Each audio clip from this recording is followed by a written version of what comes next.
Welcome back to the Phil's Boardroom, where we'll be touching base on the last 15 games of your Philadelphia Phillies season here in 2024. This is Dave, and as always, joined by co-chairman of the board, Tom. What's going on? Hi, Dave. Good to be back. I feel like that was a little bit too cheerful. I think we should take it back and No, we're doing good. Show our frustrations. No, we're doing good. Welcome to the Phil's Boardroom. Yeah. This is Dave. Tom, what's up? If this is a boardroom, it's been the directors were working overtime. There's a lot of accountability to be had. A lot of late night meetings going on, trying to figure out what's going on. And, you know, that's something that we're going to do today. We'll dive right into it. Yeah, and it's necessary. And I'm glad we were supposed to record on Tuesday. And with some the meetings schedule, got pushed. got pushed. Yeah, we had to scheduling conflicts. Touch base a little later. This time of year, vacations, out of office. You know how that goes. But it's nice that we get to come in and record after a positive note, because it would have just been dreadful on Tuesday. It would have been absolutely dreadful on Tuesday. It would have been absolutely dreadful if we did this yesterday. Yeah.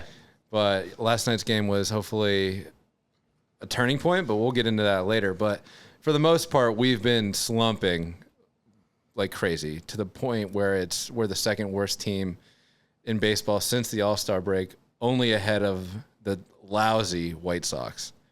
Yeah, the football or the baseball. That's just we were talking about fantasy football right before we started recording, so yeah, I have an ongoing draft that's been going since Sunday. His mind's in between two things right now. And that's the danger too. Is like the Phillies got to get it together, because they're gonna lose people to people's attention was so in on the Phillies. Or could they be doing their own?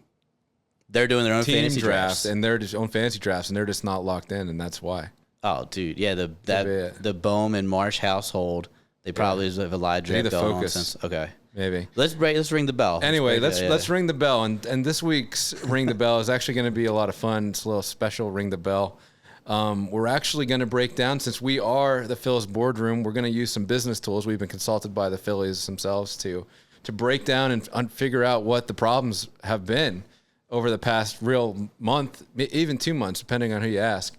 So we have a whiteboard here. Bear with us as we put it up. And there's and if you're on YouTube, you'll be able to see. If not, we'll talk you through it. Yeah, a little bit of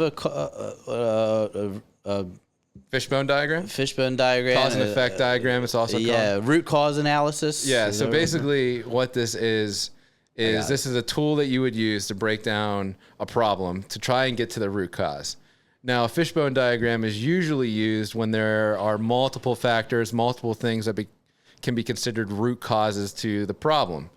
Right, so essentially, for those that are listening to us wherever podcasts are found, it's called a fishbone diagram. So if you can see it on YouTube, it's basically a straight line, and at the end there's a head on it, and then off of that straight line there are lines coming off that look like bones. It looks like a dead fish, fish bones, right? Much like the Phillies offense. Yeah, exactly, dead fish. So what we did here is the question that we have is, why do the Phillies suck? Why do the Phillies suck? Right now. I want to emphasize that. It's a question on a lot of the people's minds. Yeah. So in the head of the fishbone, you put in what the issue or what the problem is. So the Phillies suck. The Phils suck. And then off of that, each of the bones here, you are putting in what are these main factors or categories that could be relating to why the Phillies suck as of right now. So we broke it down into 4 categories: hitting, pitching, defense, and coaching. Yeah. Pretty much all of them. So what we'll do is basically this is going to help us brainstorm each of these categories to find a couple root causes, maybe even the primary root cause. We haven't practiced this, so we're going to do this live with you all right now. Interested to hear your perspective after you listen in. So, Tom, let's start with hitting. Yeah. Okay. So what, from a hitting standpoint, can be relating to the Phillies currently sucking? Bad approaches at the plate. Okay. Swinging at first pitches. The couple off the top of my head. Approach. Yeah. Also apologize. I have terrible handwriting. So that could. Why do we have a bad approach? So. Coaching. Are we going to the other fish leg? No, let's just keep going. So our approach is bad. So What leads to a bad approach? My vibes. It can be a mix. So yes, coaching could be one of them. Right. Could also be They're in their own heads. It's a mental game. human Mentality. The players themselves. Bryce has been holding. You can tell from his face, he clenches the bat a little bit harder when he's going through slumps, just like every player really is going to. Right. You don't play as loose. Yep. Castellanos a great example. Yep. So it's just human related here. So the approach, it really could be two main things there. So like, what else could we other than the approach that, from a hitting standpoint, leads to them being a problem? I guess you could. Someone out there could probably blame the home run derby for Bohm. I will not consider myself one of those people. Extracurriculars. I mean, I hope this whole thing goes back to Blaine London, to be honest. So you say extra. The mechanics. That's what everybody says. The Bobby Abreu effect. Yeah, mechanics is a good one. Mechanics breakdown. Because hitting has been brutal. I mean, that first game against the Marlins just was the epitome. Oh, it was terrible. The approach of the plate was most evident in that game against the Marlins, but it's been evident in the past couple of weeks. The one Yankees game in particular, it was very bad when we went to extras. I was there. Yeah. It was an abysmal. So what else? Like, you have the approach, but like outside of that approach, it's like it's going a little more details off of that. Swinging at first pitch. Yeah, you be careful at frustration, not taking advantage of bad pitchers missing their spots. 17 pop-ups in that Marlins. I'm gonna come back. I'm gonna keep going back to that first Marlins game because Too aggressive. For me it feels like that 17 pop flies like that. I'm hoping is the downside. I hope that's the bottom of the curve. Yeah, I hope that was the low point of the season too. Right. So being too aggressive, swinging at the first pitch, not being selective, right? Pitch selection. These are all things. Brandon Marsh, I think, is for batters with over 300 at bats. I think Brandon Marsh has the fifth highest strikeout rate in Major League Baseball. It's like 38%. I believe that. So 1 out of 3 strikeouts. Yeah, it's pretty incredible. Incredible. So seeing him get a couple hits was nice. But yeah, hitting bad. Why do the Phillies suck? Hitting sucks. Yep. Pitching. What could be leading to some of the issues there? From a pitching standpoint. Health. Injuries, number one. Yeah. Right. That's an obvious one right now. I don't know how well they're going to hear you on the mic talking over there, yeah? Yeah, obvious one right now is injuries. Health. Pitch counts are up for a lot of these guys. Ranger obviously doesn't no effect on Wheeler and Nola. They're used to pitching this much. Inconsistency, where in that first half of the season, it was such a consistent rotation. Like before Turnbull, before Taiwan came back. That's true. The root cause, inconsistency in rotation. Taiwan coming back was the first domino. Like when it shows. Put that under injuries here. Like when it shows the picture. Inconsistent rotation. Yeah, when it shows the picture of like the little tiny domino and it leads to bigger and bigger dominoes. And Taiwan Walker's contract is that first one. We get a little cost analysis, a little more. Yeah, we can. Bullpen struggles. Sir Anthony Soto, see you later. So, new guy coming in. Why do the Phillies suck right now? You can't put that on the new guy because he looked pretty good. It's not the new guy. Yeah. It's not them. It's the bullpen. When the bullpen was grooving, they were grooving. And then as soon as they kind of lost it, that confidence was out. They struggled to get anything going. Besides, kind of Hoffman never really lost it. And Strahm always stayed good, but there was a couple games where even those guys didn't look great. So what do you think about like their approach? I don't know. Maybe it's hot. I don't know what else we were looking for here, because it's mostly been the starting pitching, but their bullpen has also not helped. but they've been put in tough spots. It's definitely been the starting pitching. Because of that, the bullpen was the most rested bullpen in baseball for the first half of the season when we were the most successful team in baseball. Now they're probably one of the most worked pens in baseball. And what do you think's going to happen? Yep. All right, let's move on to defense here. So we're blaming Taiwan there. Okay. Yes, players themselves could defense. I don't even know what to branch. Like it's got to just be. It's more mental than anything, right? 'Cause they're not tired.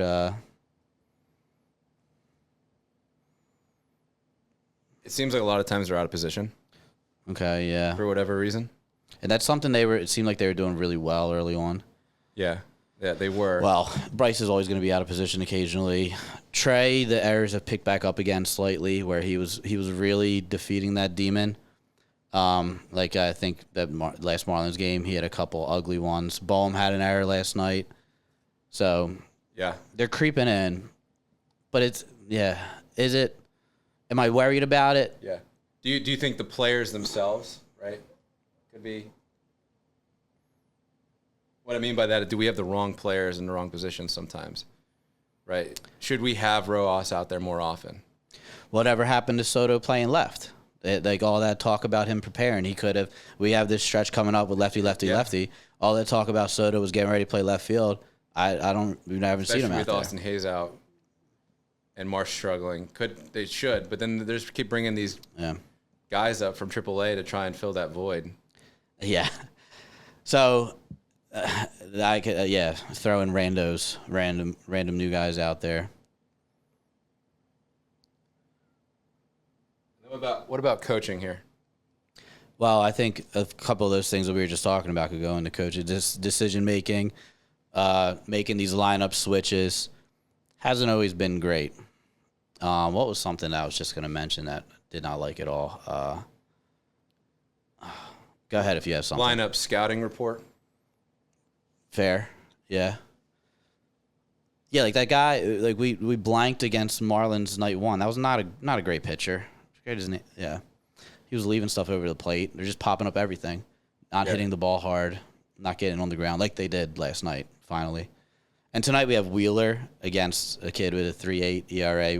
This should be if we don't win tonight. But that's ahead of ourselves. I'm trying to think of like holding players accountable. Yeah.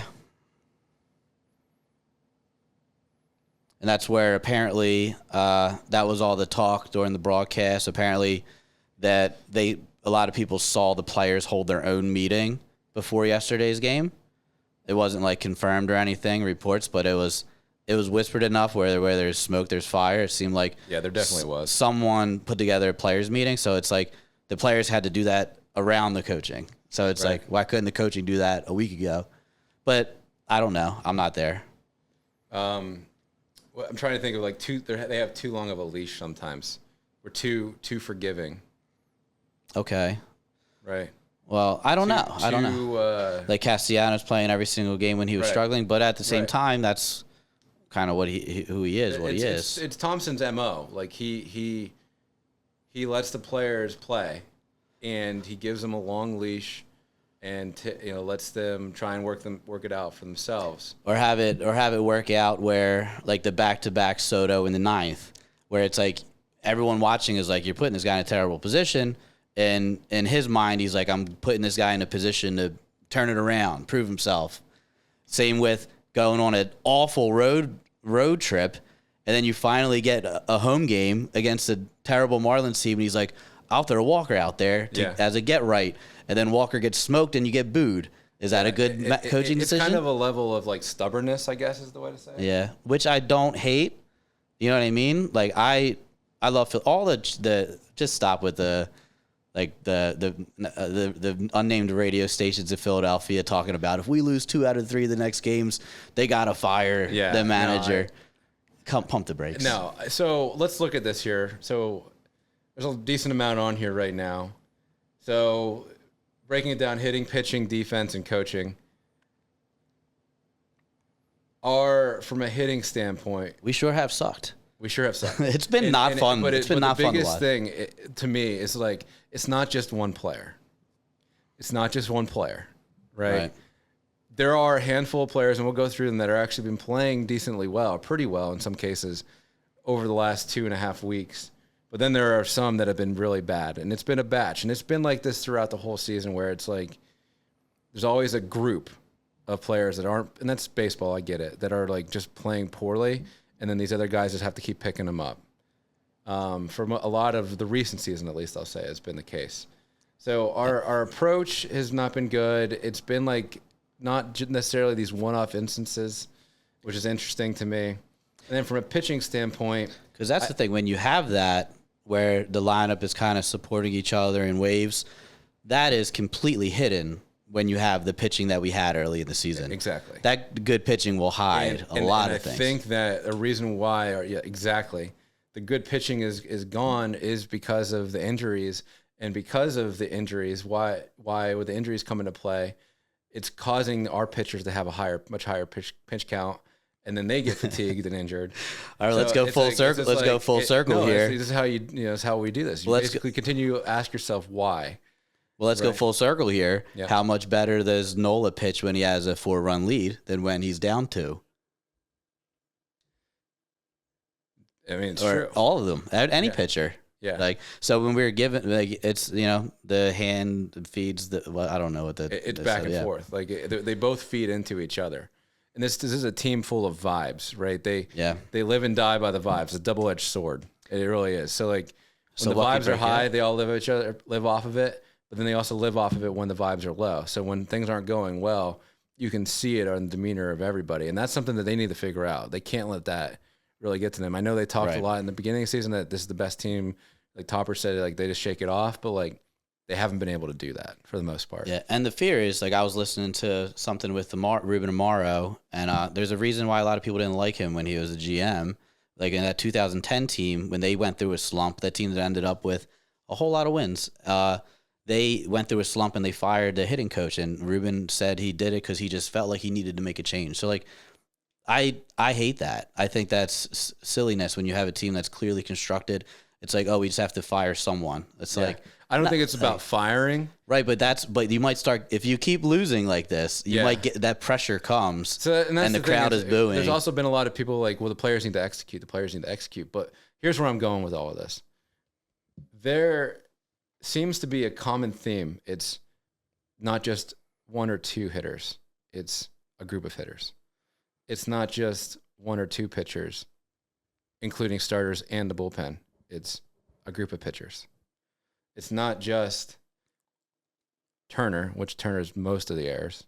It's sometimes Bohm, sometimes Stott. It's been Harper as of late.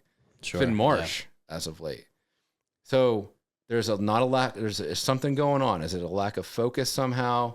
Is it everybody's trying to play hero? Whatever it is. Aaron Dolan of ESPN. Yeah, a lot of distractions. At Bohm's house. But like, who controls? Is it London? Who controls that? So, like, I know you can't control a person. I get that. You can't control somebody else. But as a coach, you can control certain things, right? But we've seen the coaches that try to take control because it's grown men, the Girardis, like it.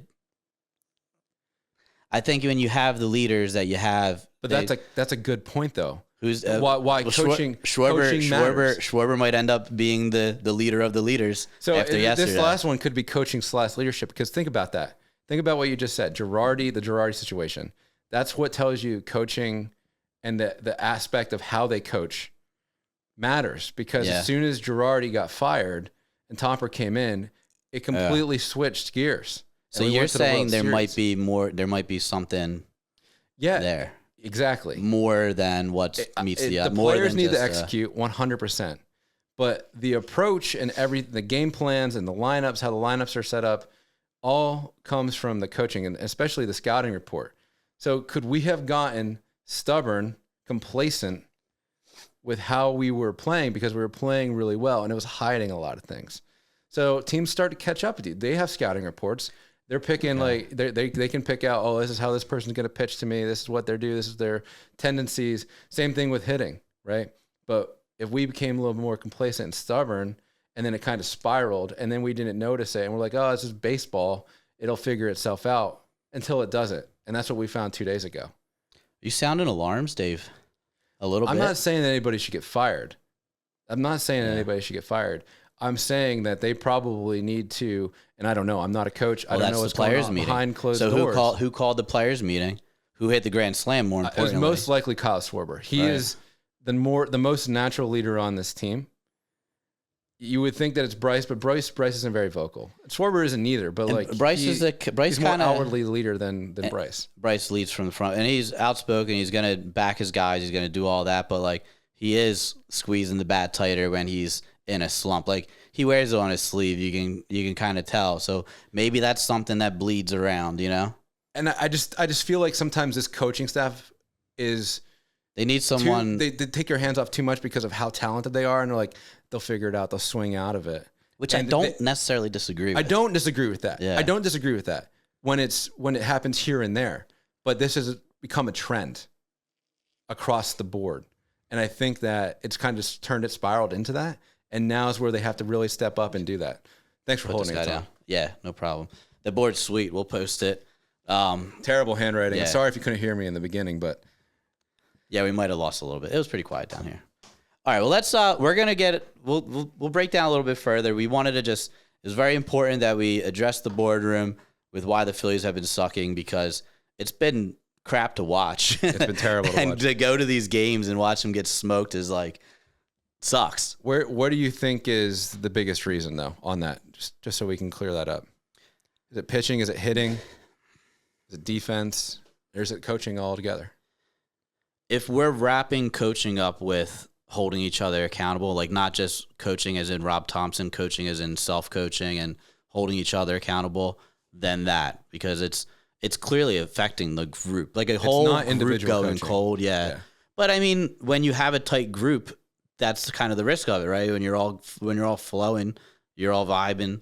It's great. It's a double-edged sword. Right. Yeah. So hopefully last night and starting pitching here in a couple minutes, hopefully Wheeler comes out, goes back to his normal self, and we get back on track, and Taijuan Walker never pitches again.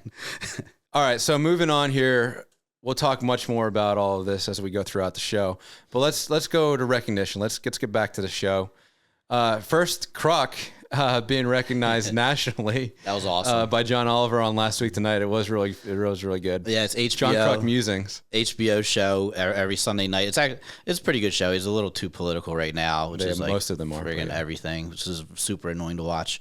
But yeah, at the end of the show, he does like and now here's something funny, and it was all just random John Kruk talking. And I think they were. He's like, how come you don't come out as a baby with chest hair? Like the follicle's just like dormant. I think all of those are from this season, so which is pretty incredible in itself. There's definitely a Phillies, like one of their producers is definitely a Phillies fan. Probably. Also, want to recognize T-Mac for last night. If you watched, there was a guest broadcaster on. He was an auction winner. He was definitely. They called him an eccentric man. They called him that during the broadcast. But he was making some pretty political remarks. I fell asleep. I missed. Oh, this. Did you? Yeah. It's basically he's an advocate for like Facebook and social media ruining democracy and stuff like that. He started going off on it. Very appropriate. But he didn't. Nobody said anything until T-Mac comes in. He's like, "So you're also a musical artist." It was pretty funny. I did miss that. It was pretty funny. I doze off was walking the dog.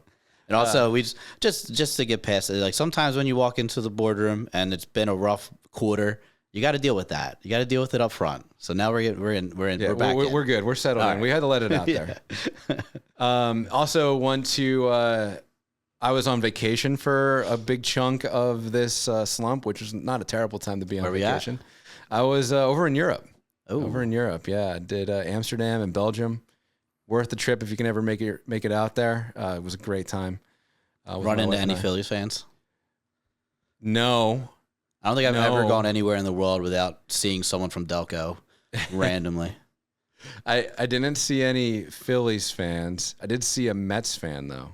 Okay. Or a guy wearing a Mets hat. Who knows if he was actually and a lot of he got stuck there. A lot of the New York Yankees hats, but like you can never tell if they're actually Yankees fans or he only had a fashion statement. He only had enough money for the one-way ticket, the London series. He's just still there. He's still there. Just wandering around Belgium, not trying to figure out how to get back. He's going the wrong way. That's cool, man. Yeah. So anyway, when I was over there, I couldn't really watch many of the games, especially because they were in the West Coast, and the games were happening at like 3 a.m. for me and ending around 6. So sometimes I was able to catch the back end depending on how I was sleeping. Regardless, I caught a lot of them on the MLB YouTube page. They do like, an hour after the game, they put them up, and it's like a 10-minute clip of all the highlights. Do a fantastic job. Able to watch everything. I agree. And all the highlights, it was really good. So shout out to them, whoever does that for MLB. Yeah, it's like kind of a dream job for me. Yeah. Like getting somewhere involved with that. And then also to Newtown, Pennsylvania, their Little League team. Woo! Made it all the way to Williamsport in the Little League World Series. First game is tonight at 7. So against Texas. They'll be switching a lot of switching back and forth between that game, the Phillies game tonight, and then the Eagles preseason game. But it'll be a busy night for a lot of Philadelphia sports fans. So that'll be fun to watch. Wishing them the best. And as always, Tom, shout out to our sponsor. Yeah. Boardroom Phoenixville. Yeah, good friends of ours. The live show was so much fun. Definitely want to do another one. We might get another couple guests. Really, actually, great guests. We're trying to by the end of the season, but might be early next season. But doing shows over there with Pat and Chris, Celso, Max, George, Tony in the kitchen. They all just do such a great job. The summer menu is awesome. Get over there and try everything. Their pre-made cocktails. We got the espresso martini here. I'm off work tomorrow, so might drink that after the show. Yeah, actually, we left that for producer Jeff and his wife. So, but yeah, to see them, they're downtown Phoenixville, right on Bridge Street. They shut down the streets in the summertime. Outdoor patios, brand new. They just rolled out like a 85-inch TV out there. Probably might catch some of the Phillies there tonight. Live bands on Friday, Saturdays. Tell them Tom and Dave sent you, and yeah, go enjoy Phoenixville Boardroom. Thanks, guys. Boardroom Phoenixville. Thank you. So moving on right along to the industry update. What's going on around the league that we really give a shit about? A couple of things we're really focusing on here in the beginning on the American League East and some of the teams there. Yeah. Baltimore being the first one. I mean, basically their bullpen is our bullpen from last year at this point, at least half of it. Was that like an inside? It seems like I don't know. We got some CIA guys to figure that out.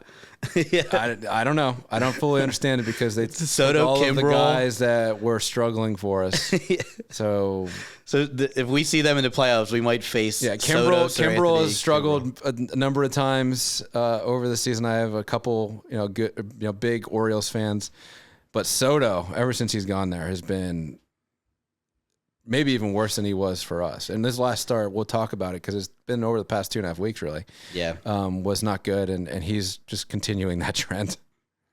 Yeah, and that's, there's a lot of boardrooms across the country that haven't been happy the past month or two. It seems like a lot of the top teams have been slumping, which thank God, because otherwise it could be in a really rough spot. It would have been really bad. Still 6.5 up, last I checked. Yeah. So. Yeah, and Sir Anthony's also over there now, but he's actually turned a corner a little bit.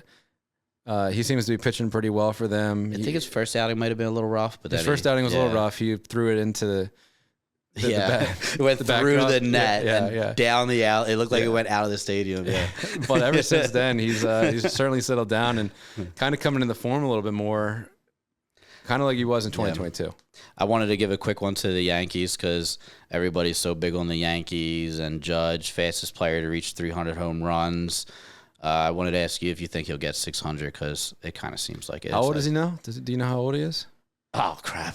I want to say he's got to be 30 or close to 30. At least close to 30. I know Ruth was 31 when he hit 300. I want to say 28, 29. Yeah, I think he's in his late 20s then. But he's the fastest whether you're going by games or by at-bats. So, he's been his whole career.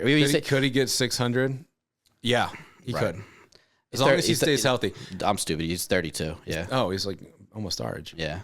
Wow. Okay. Well, I mean, how long has he been? It's been, 6 years since he's really been in the league? 17. And he broke the record for rookie home runs, so he was off on a good pace in 2017? Yeah. It's been 7 seasons. Guy's a monster, It would be close. though. It'll be close. It'll be hard. I think he definitely gets to 500. Yeah. Definitely gets to 500. Yeah. Maybe 550. 600 is the question mark, like you have it here. It really depends on how how he progresses through his 30s, and if he gets injured, he's a big body. Soto big person. him. The fact that did you see how he hit his 300th home run? No. So Soto hit 4 home runs in a row, 4 at bats. So 4 straight at bats. So there's a runner on, and they walked Soto to get to Judge, and Judge hit a 3-run. That's insane. 300th home run. So if you have a guy, I hope we have that problem next year with Soto. You're like literally the de facto MVP, and they decided to walk the guy in front of you.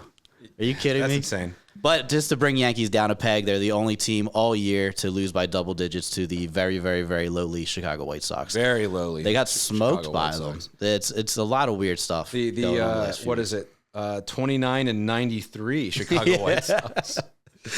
A lot of weird things the last few weeks. The White Sox, what did they lose? Like 21 in a row? I think it was like 24. It might have been, or maybe that was the record. It was bad. It was in the 20s. Anyway, so let's talk about where everybody kind of stacks up. You alluded to this a second ago. A lot of these top teams are struggling just like we are. As a matter of fact, the last 10 games for us, we're 5-5. You wouldn't think it. I'll take it. But we are 5-5 over the last 10 games. Yeah. And then you look at the Guardians; they're also 5-5 over the last 10. The Yankees 6-4. The Dodgers have actually been playing better since we played them. They're 7-3. 2 of those losses came from us. And then the Brewers 6-4. You don't really see anybody until you get into the Diamondbacks and the Padres, and we just hit the Diamondbacks at the worst time because they're 9-1 over the last 10, and so are the Padres. So the NL West is really heating up.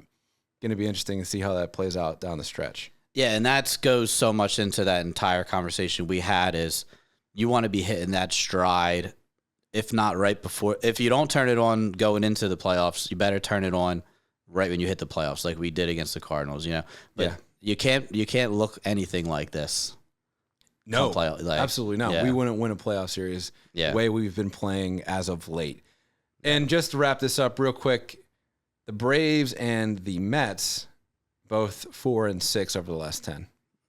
Yeah, they're a big reason why we're still in the position we are in the NL East. Imagine the Atlanta boardroom right now, and it's on fire. We're just handing them the opportunity to get back the division. And every time we slump harder, they just refuse to gain ground. We're still 6.5 up. It's crazy. But they're also dealing with a ton of problems. Yeah, it's a literal fire. Yeah. All right, everybody's favorite time. Let's get down to business. Yeah.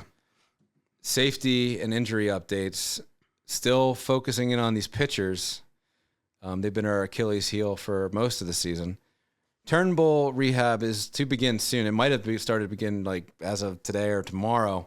Okay. He was supposed to start earlier in the week in Clearwater, but he still had some soreness in his lat.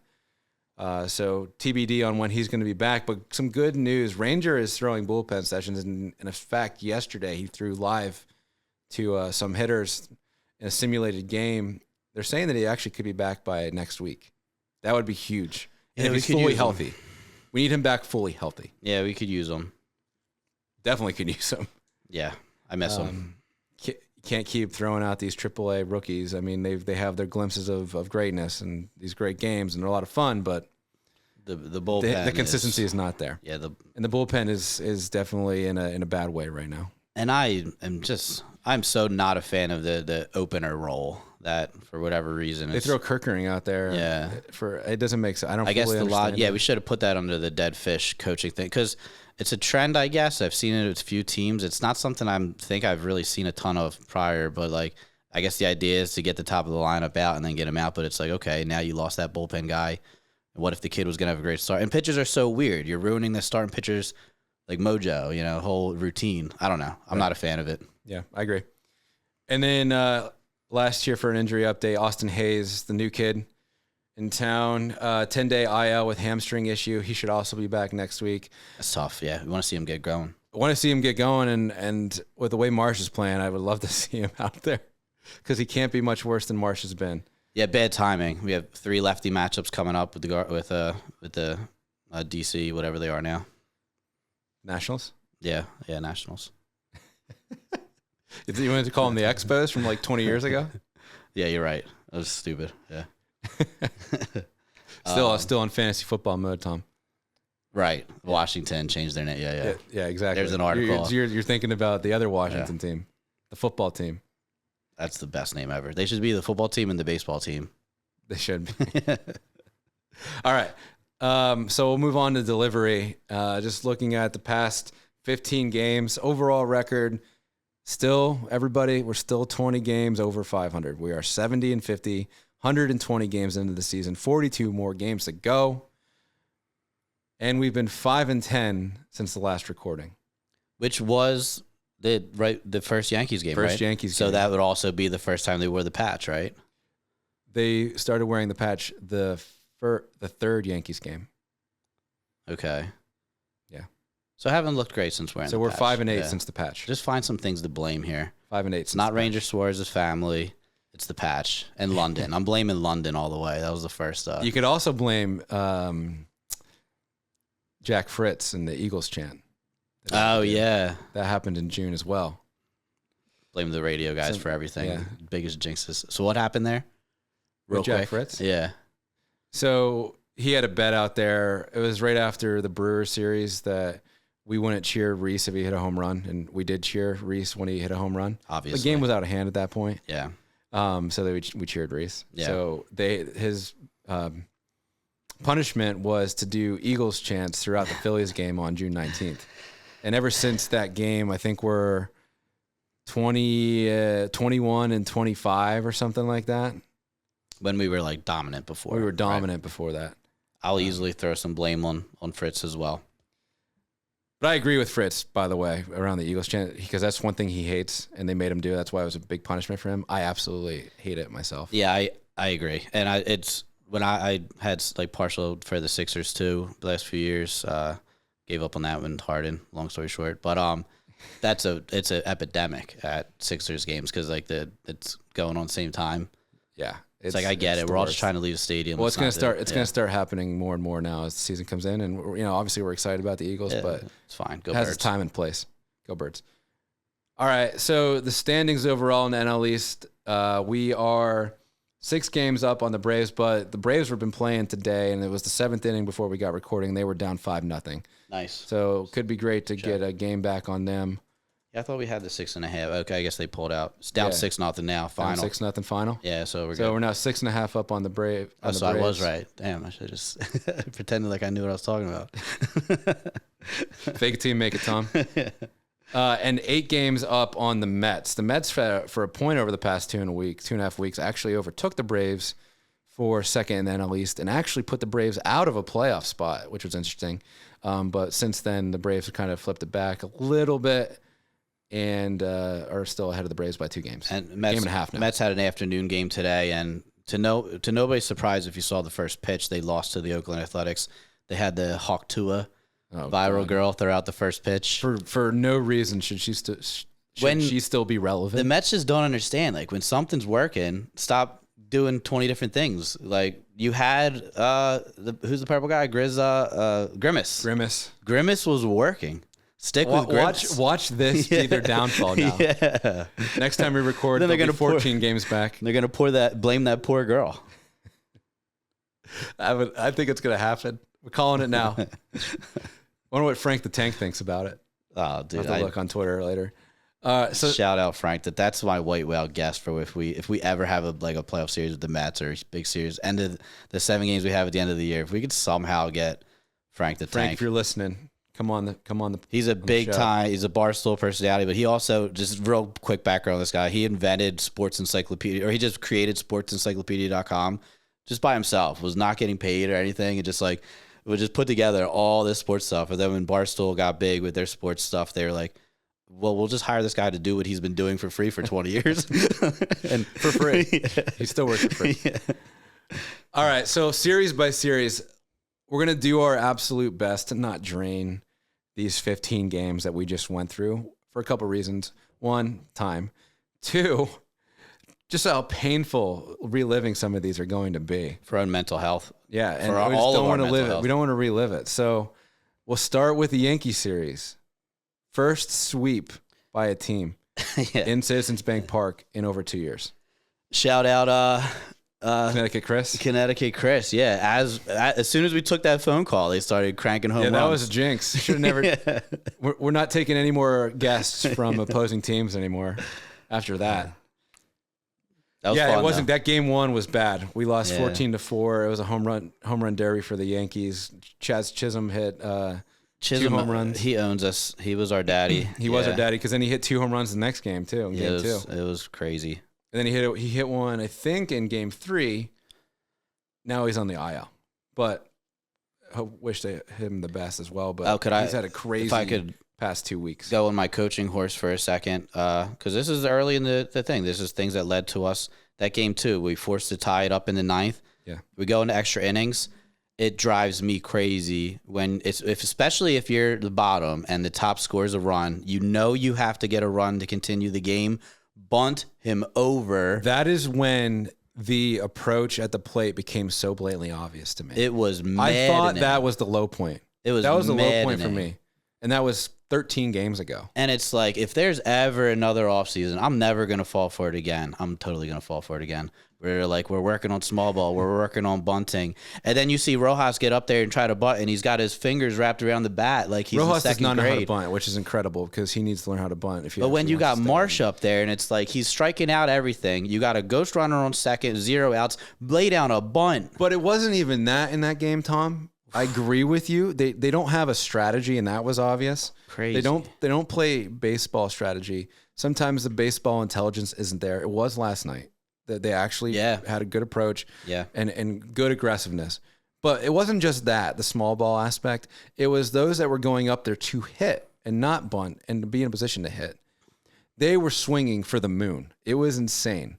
Yeah. And everybody was trying to play hero ball, was trying to be the hero. And I think, I think we could put ourselves on the fishbone as fans sometimes, because I think that we've built up this idea of, and I'm not saying Philadelphia fans, I'm talking about baseball fans in general, like the home run is like king. And we've just built up this idea that we only celebrate like these home runs and like we go crazy and they're the most memorable. They are. And that gets in players' heads. Like Bryce would love to go up there and he's hit so many great home runs and he loves it. He thrives off of it.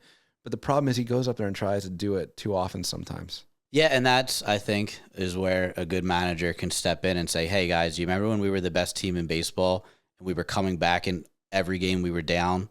We were doing it with small ball. They were doing it by getting on base in play. Yeah, that's how they were doing it. It'll go over the fence if you hit it well enough.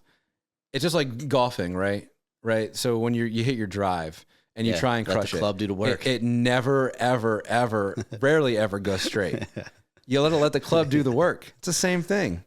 When you're too aggressive up there, a lot of times it never works, and they were way too aggressive in that game, and it carried it throughout the other 15 games too. It's today's game. It's a little bit of an old man take, but it's true, and it does need to be reeled in, and it's so hard to watch that when you have the other example of it that we played so well in the first half of the season, where it was like you were down 3 and you expected them to win because they were just gonna wear down the other team with hit. And it wasn't they weren't doing it all with home runs, right?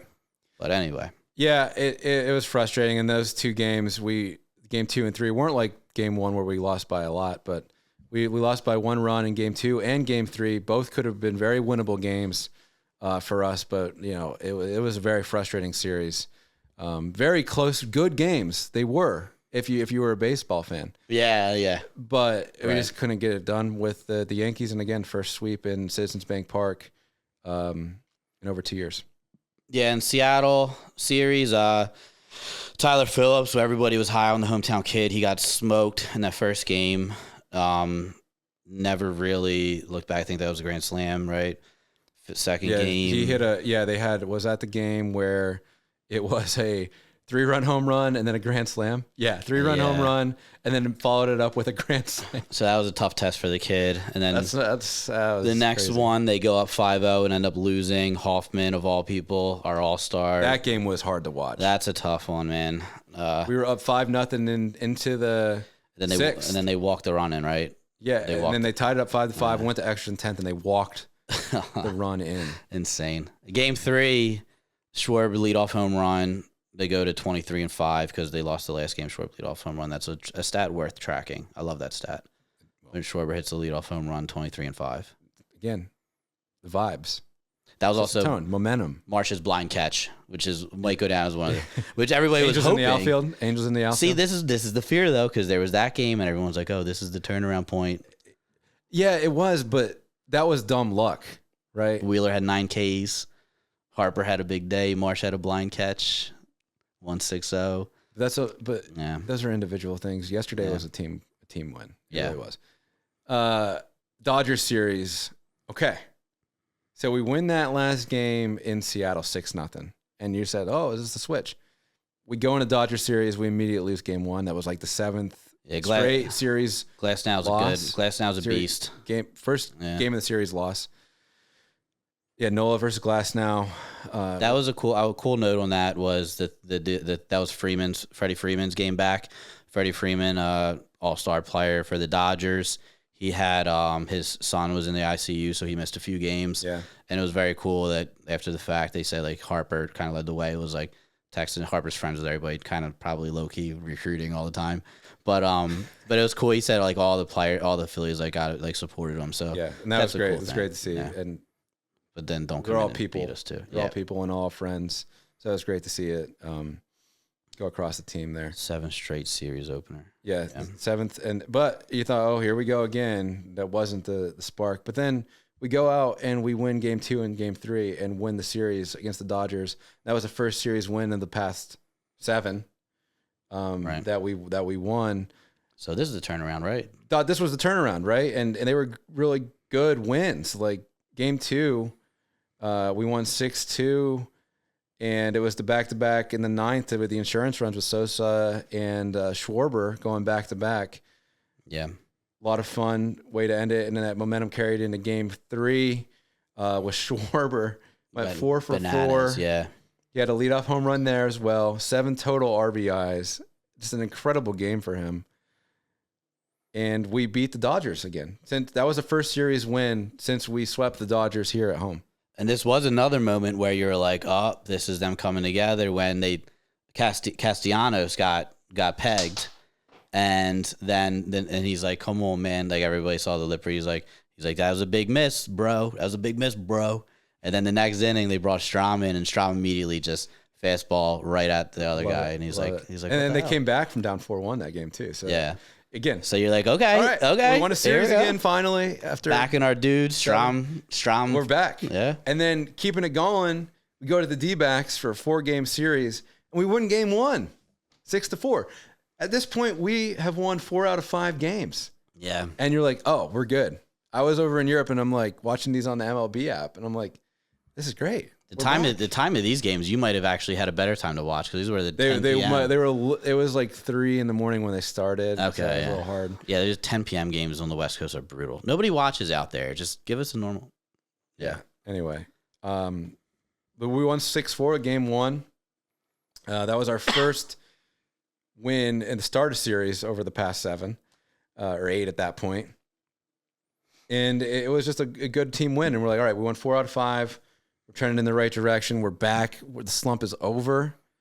And then lose game 2. Game 2 was brutal, too. Brutal. A Wheeler gem. You just hate losing Wheeler gems. Gives up 2 runs early, and they hit a walk-off in the 9th. Yep. And it was really, yeah. You think you could get past that because then we won 4-6 at that point. You might have missed this, too, on the your recaps or what you got to catch, but, like, Diamondbacks were trolling hard. They were on their high horse. So they were playing like Dancing on My Own. They were playing A-OK. They were playing all of our high jams. Yeah. They were literally playing the Phil's Win playlist. Yeah.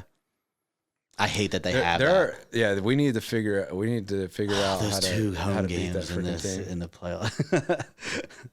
Yeah, Corbin Carroll I think turned it on a little bit.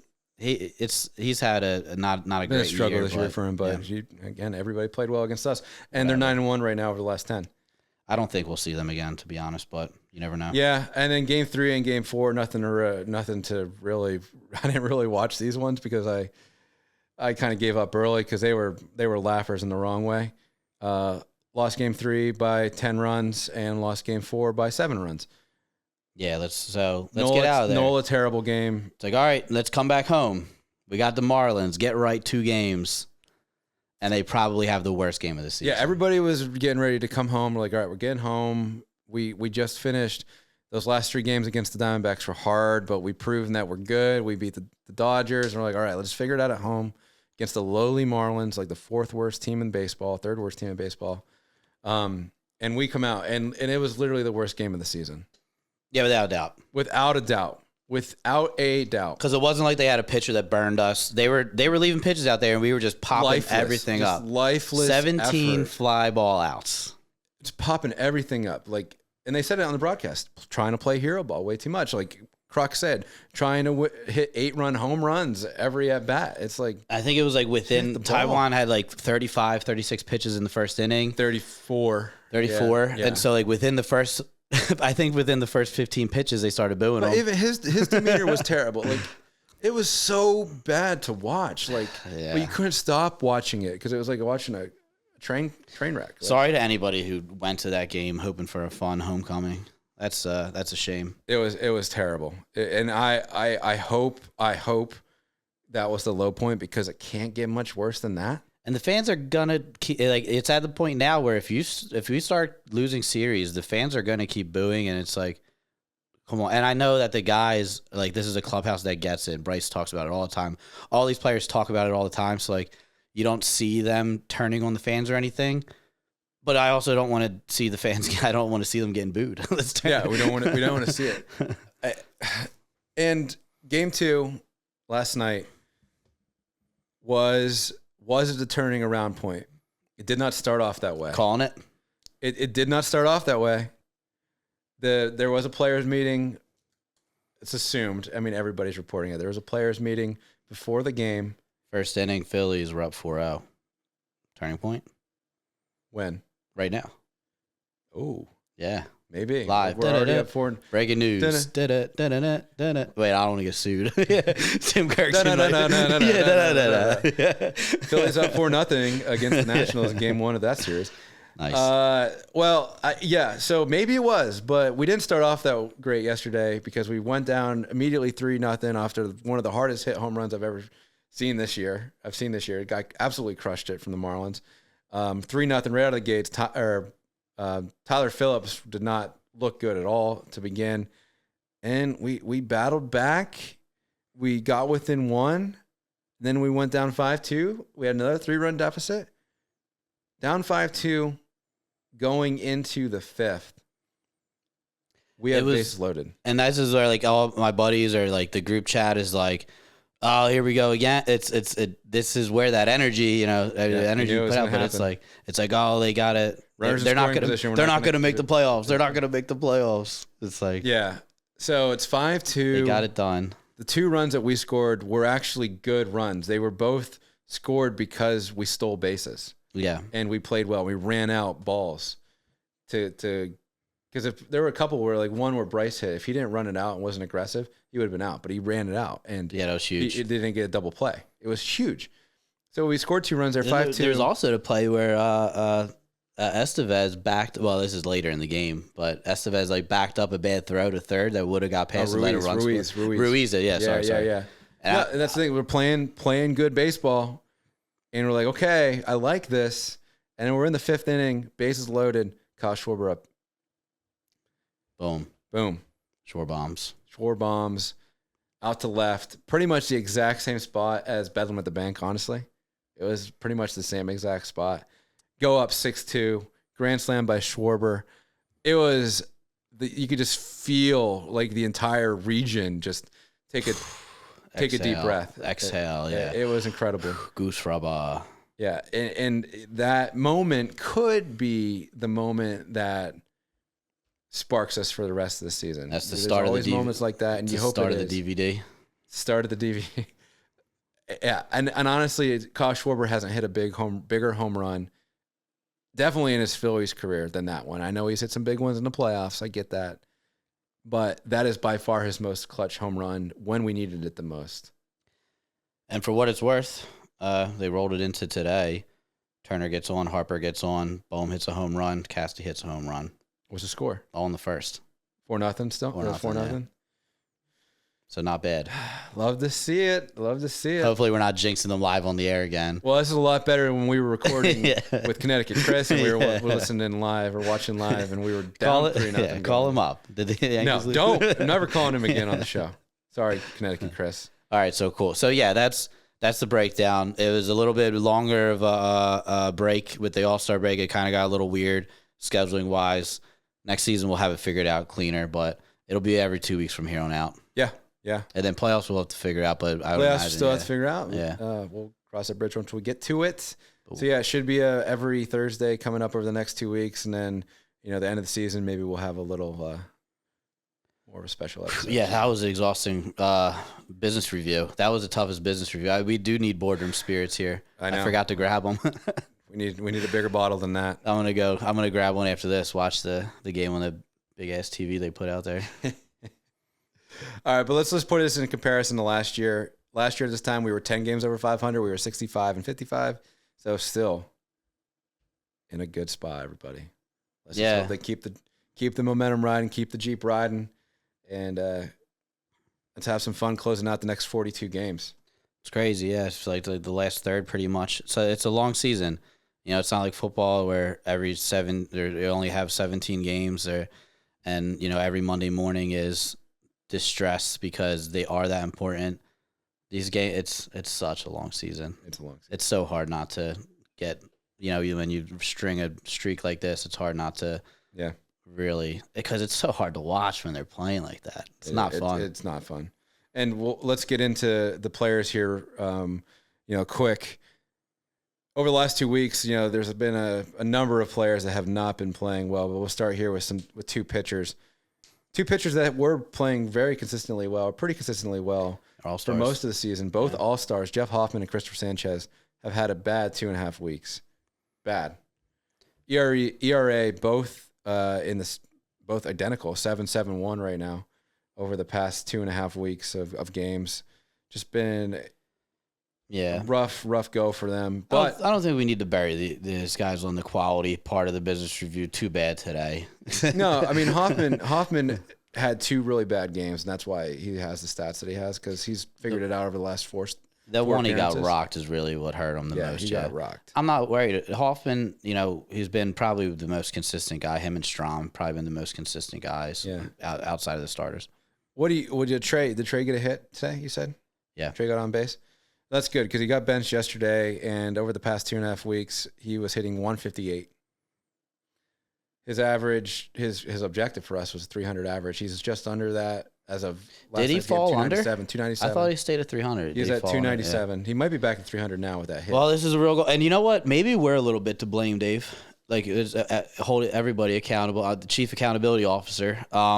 Because they need to hire us for when these slumps happen. The last couple boardroom meetings, we didn't really sit them to their goals. Maybe over these next couple weeks, we'll sit down and re-examine the goals and see a little bit closer. Maybe because Brandon Marsh is not hitting his goal either. His objective was a 380 on base percentage. He's at 316. We're like, that doesn't seem that bad. It's bad. Yeah, it's not good because over the past 15 games, 176 batting average. He did have 2 hits last night. Yeah. See if he can carry that over into today. Well, he's not playing today he's as of yet. Yeah, okay. Got it. So it's lefty, but it's 3 lefties in a row, so you imagine he's going to get one of these starts against a lefty. Probably tomorrow. But yeah, he's not having a good season, 239 average overall for the season. And then Bryson Stott's right there along with him, 232 overall for the season. Hitting 213 over the past 2.5 weeks, so it's not too far off from where his overall average is, but the kid just got to get going. It's been a struggle all season. You see little glimmers. We fully expected him to have a breakout year this year, and it just hasn't happened. Yeah, I'm still sticking with my prediction that he's going to pick it up, but I guess my prediction was that he would come out of the All-Star break on fire because he watched all of his boys doing their thing, and he kind of did, and then it was gone. Maybe for a game or two. But even though we've been slumping, right, there have been a number of players that have been playing well, thankfully, to get us a couple of wins, 5 wins throughout that 15-game span. Nick Castellanos hitting 283 over the past 15 games. And what's of note, what's really interesting, we talked about it the last time, since that Padres series in June, Since that Padres series in June, which is now 50 games ago, he's hitting 308 with 56 hits, 6 home runs. Yeah, he's been probably the most consistent bat because since Trey fell off. Yeah, I mean, that goes back to what we were saying about it on coaching. Like, individually, they figured him out.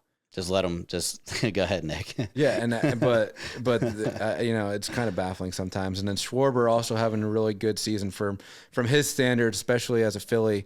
Best season as a Philly so far, hitting 254 for the season. But over the past 15 games, 291, 16 hits, 6 of them home runs.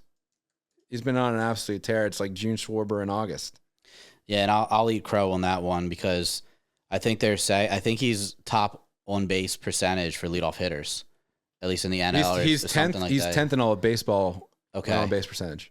Okay, so I know he's there's some parameter, but yeah, he's up there. Like he's a leadoff hitter. Third in walks. He gets on base. Third in walks. 10th in home runs right now. He's also 7th. Maybe not on base percentage. Maybe actually times getting on base. 10th in baseball and on base percentage. But maybe not the percentage. Maybe the actual number. He is also 7th in strikeouts though. So he strikeouts, walks, or gets a hit. That's how But no, I mean, like the Jonah Hill says in Moneyball, he gets on base. Gets on base. Yeah. And yeah, obviously the guy, if he's got us out of this slump. I mean, yeah, he was 0 for 16. I want Schwarber forever. I want Schwarber forever. He's gonna be the next Kruk. Everybody's saying that, right? Starting to say that. Oh, that'd be something. I don't know if he wants to be a broadcaster after this, but more Kruk too. No offense, Ruben Amaro, but I don't like. Just get out of the booth. Can we get Ben Davis or Kruk? Like oh gosh. No offense. We'd love to have you on the show, Ruben Amaro, but yeah, just come on our show. Yeah, why? I don't need you talk whatever you want. I don't need you being the color commentator for half the games. You're a little dry, buddy. All right, moving on. Alec Boehm, he's been the MVP for this team. I said that the last, episode or 2 episodes ago, he has been the MVP for me. And for Aaron Dolan, for you and Aaron Dolan. Yep. 295 on the season, hitting 308 over the past 2.5 weeks. He's been playing really well. He's just been so consistent. And he's been available, right? He's played second most games outside of Nick Castellanos on this team. Yeah, and he had a couple slip-ups at third base where it was like you clearly just played that ball bad. Yeah. But seeing from where he came from, seeing how consistently great he's been at the position, like the last couple of years, chalk that up as kind of the whole team is in a slump. Yeah. It's going to hit everybody at some point, I guess. He did have a 600th hit last night in the bigs, which was great. That's awesome. I didn't realize that. He's actually 8th in hits this year in baseball with 136. Ooh, nice catch. Almost lost the laptop. Yeah, that was a good catch. And first in doubles. He's been still first in doubles. He's up by 6 doubles on the second person. And he's held that literally the entire season. Yeah. That's very cool. I want him to win that really bad. The fact that he's held it all this time. And the last player we want to highlight here who's been doing really well, Johan Rojas. He's actually hit 320. He hasn't played all 15 games. He's played in 8. But he's hit 320 in those 8 starts.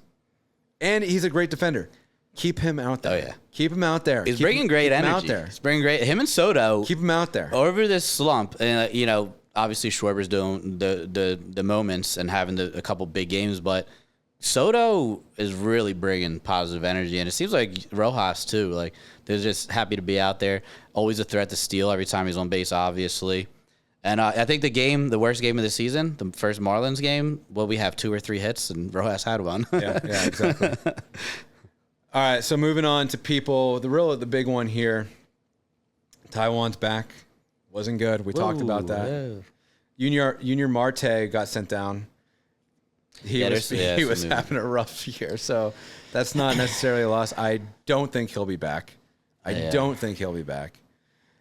then, with that and Hayes going down, they made a handful of moves from AAA and everywhere else. Cal Stevenson is now starting tonight. He is up from AAA. Allard was sent down to Lehigh Valley after he pitched a really good game against, who was it? The Dodgers. The second, right? Yeah, the first game he pitched, right? Yeah, right. Yeah. Then they sent him down right after that. Yeah. But another person of note, Derek Hall actually was DFA'd from AAA, and he went through the whole cycle, and they signed him back to AAA contract. Nice. Nobody else Derek picked Hall. him up. Yeah. Kind of surprising. It's kind of surprising, yeah. but I guess he's been struggling. So There's just kind of an abundance of first basemen out there, maybe. Or abundance of DHs for sure. Yeah. Everybody. And then we'll move on to cost here. So we talked about this a little earlier. We sold out. We are now one of the teams with a shoulder patch. Whatever happened? Like, we're bringing up these like Colby Allards in the world. Like, remember in the beginning of the year, our season preview, we talked about the possibility that we were going to see a couple of our top prospects make an appearance. You would have thought this would have been a time. I guess they weren't showing enough stuff. Well, Abel was struggling in AAA for a lot of the season. Like, he's been pitching better as of late. Like, when the way those guys were doing, it would have been nice if Painter or Abel were there and available. Painter. I don't know how he's doing his rehab either. Yeah. Oh yeah. But yeah, right, and I anyway, know. Side note. We'll see how. You never know how it's going to play out. Never know. But the IBX patch is there now. Yeah, get your money, I guess. Don't love it. Don't necessarily hate it. Could be a lot worse. It could be way worse.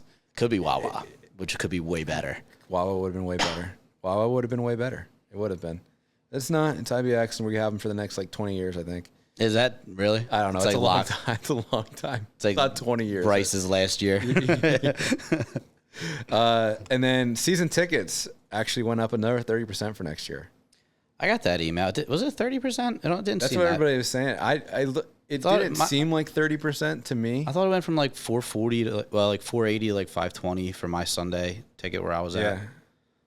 I don't know. They went up, which I mean, look, get the whiteboard. We'll do it. No. It is what it is. Like, honestly, we can't really complain too much because the product's been good.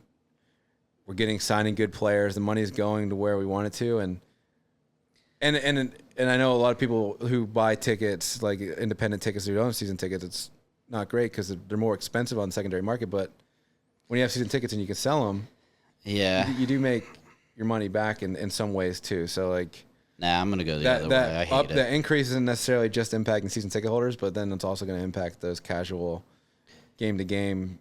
Yeah, but let's look at the chart. Let's look at the chart of how much money they're making. Does it really make sense to squeeze more out of our fans that are going? Yeah. So what are we making? There was a tweet. Yeah, shout out weeks ago. Brooksgate at Brooks_Gate. It was a really cool tweet. I wanted to take a look at it. It was their 2023 revenue of every team and their 2024 payroll. And it was the percentage of how much of the revenue from the year before was eaten up by their payroll. And the Mets, of course, were number one. 87% of the revenue they made goes towards their payroll, $342 million. And they suck. Some teams do really well. Where'd we go? I thought we were like right in the middle.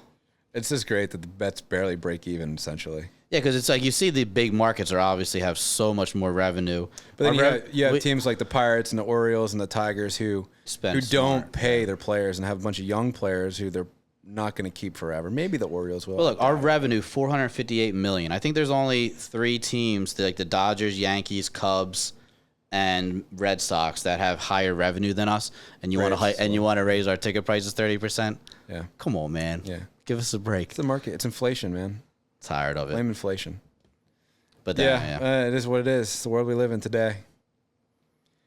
All right. So wrapping up, look at the roadmap forward. Didn't we have another quick cost? What was the other quick cost we were going to say? No, we were talking about Taiwan. Oh yeah, that's. A quick cost note, I am perfectly okay with cutting that cost. However much money we eat. $18 million. We've made a decision in the boardroom. I don't care Eat it. what the cost is. Just cut it. Cut. Roadmap looking forward here. We're starting off great in the first game against the Nationals 4-game series this weekend. Hopefully that continues. It'd be great. We need to win the series, but it would be something if we could do something we haven't done for a while. Wheeler tonight, Nola tomorrow, Sanchez, and then Walker is slated to pitch the Sunday game. Yeah, and guess who's going to the game tomorrow for the Nola start?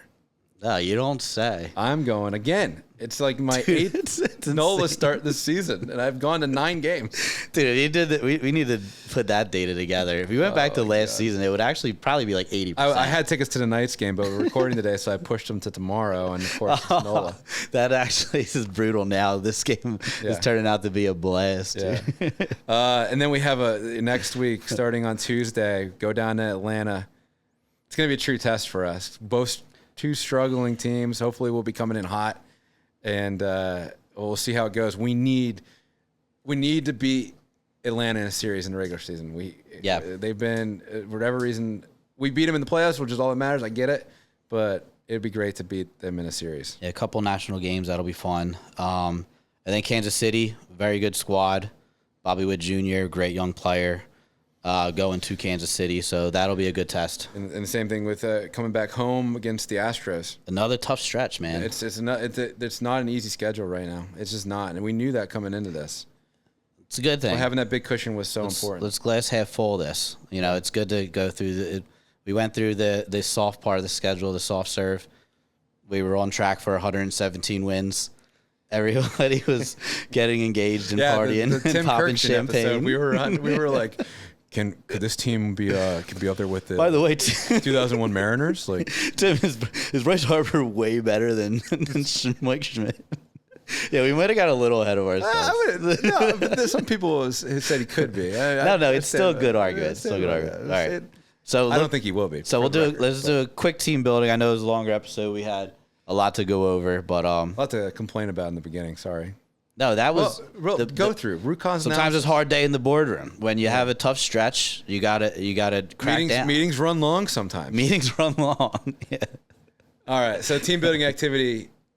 Back to school season is right around the corner, and in some cases, just started. Yeah. Also, Little League World Series. Shout out to Newtown. Has also started tonight.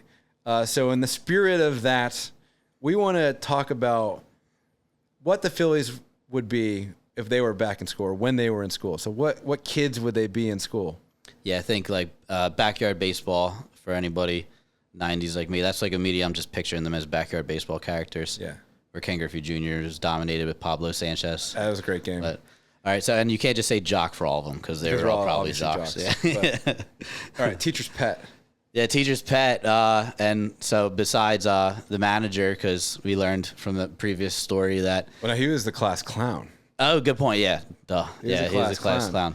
But teacher's pet, I got to say Trey. He just kind of strikes me as that. His appearance. Maybe it's Trey.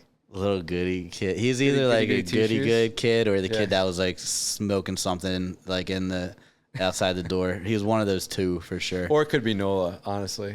Like Trey might have had like a Honda Civic. Like, I could see Nola being the annoying teacher's pet and be like, oh my God, this freaking guy again. Nola could be the teacher's pet. Yeah, just like annoyed when people are acting up. Yeah. Like, guys, I'm trying to... Keep down, guys. We're here to learn. All right, the class clown, obviously Tom. Also, Tomper, like you said, you found that out in person from real his life. Previous classmates from up in Canada said he was a big class clown. But from a player standpoint, who do you think it would be? There's two that come to mind right off the top. Right? Yeah, the vibes officer showing up to school in overalls. Yeah. Stubbs. He's definitely drinking beer in high school. Well, all these guys, but I mean, we don't endorse. It could be Schwarber too, like basically the two most fun guys. He's on the a team. goof, yeah.